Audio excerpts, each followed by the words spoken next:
All right, let's get some more analysis on this with Professor Michael Clarke. Professor Clarke, great to have you with us. I mean, this is obviously a call that's been coming from across Europe. What is the sentiment like in Germany about defence spending and the increase? Yeah, I mean, we have in Britain, we have quite a high degree of consensus that we've got to do something. That's across the political spectrum. It isn't the same in Germany because Chancellor Scholz is sitting on a difficult coalition. It's a coalition between the SPD, left of centre, the FDP, the Liberals, who are very pro-business and have seen a lot of business disappear with Russia, and with the Greens. And the Greens take a very strong view on the Ukrainian war, just on moral grounds. It's outrageous what the Russians have done. And so holding that coalition together is actually quite difficult for him. And he himself is rather ambiguous about these things. He's very concerned to contain the war, doesn't want to make it worse. And German public opinion is very divided about this. And in a way, his ambiguity expresses those divisions. So you could say he's in tune with public opinion. But, I mean, he's holding together this. I mean, there's Annalena Baerbock there on the left. She's the foreign minister. Yep. She's a Green, so she's very strong on standing up to Russia. Boris Pistorius on the right, he's SPD, so he's left of centre, Chancellor's party. And people thought that Boris Pistorius would be... Defence minister, right? Sorry? Defence, is that right? Defence, I beg your pardon, yeah. They thought in defence that he would be a bit like Scholz, rather ambiguous. But the longer he's spent in the job, the harder he's become. And so the two people closest to Scholz are both pretty hard on Ukraine, but his other coalition partners are not, and public opinion is not. So he's balancing these two things. But Baerbock and Pistorius are really, very strong voices, which are in both of his ears. Right. And there was some mention as well about some of the weapons systems that may well be sent to Ukraine. What do we know about that and what's the significance of that? Yeah, Patriot and Taurus missiles. I mean, one they're getting and one they're not.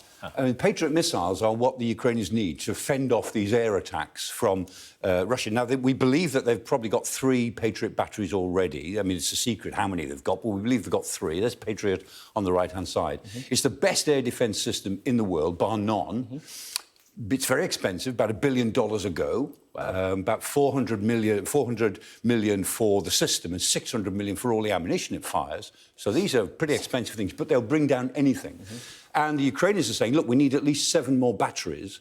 And the Allies are saying, yes, we agree with that. Well, who's going to provide them? I mean, there are at least, well, it is thought that there are 12 or 13 batteries already in Europe. Again, it's a secret exactly how many there are, but it looks as if there's that many.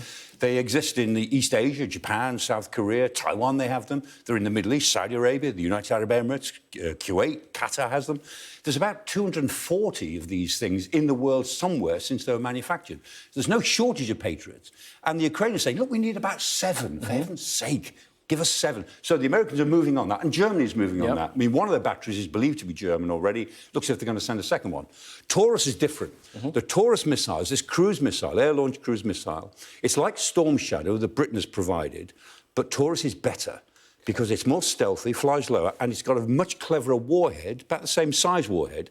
But the Taurus warhead is called a Mephisto warhead, and it penetrates into concrete or anything. So where Storm Shadow would explode and do damage, Taurus will get underneath something and blow it up.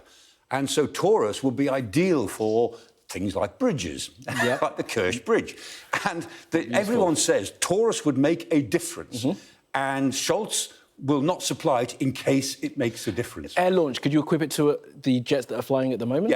Yeah, I mean, again, like Storm Shadow, you've got to put them onto something that can lift. So Su-24s, 25s, just about. Not MiG-29s for sure. But they can do it. They've adjusted them for Storm Shadow, so it's air-launched. It's about the same size and shape, about the same weight, but it's got a longer range. Why won't Scholz give these ones? He just keeps saying no, because he thinks they would be escalatory, because the Ukrainians you'd use them to destroy the Kerch Bridge. And that's precisely why other allies said, well, gift them to them, let them destroy the Kerch Bridge. The Kerch Bridge is illegal, shouldn't be there. It is worth destroying because it would really hurt the Russian war effort, and that's why Scholz won't do it. Fascinating stuff. Right, Professor Clarke, always appreciate it. Thank you so much for that.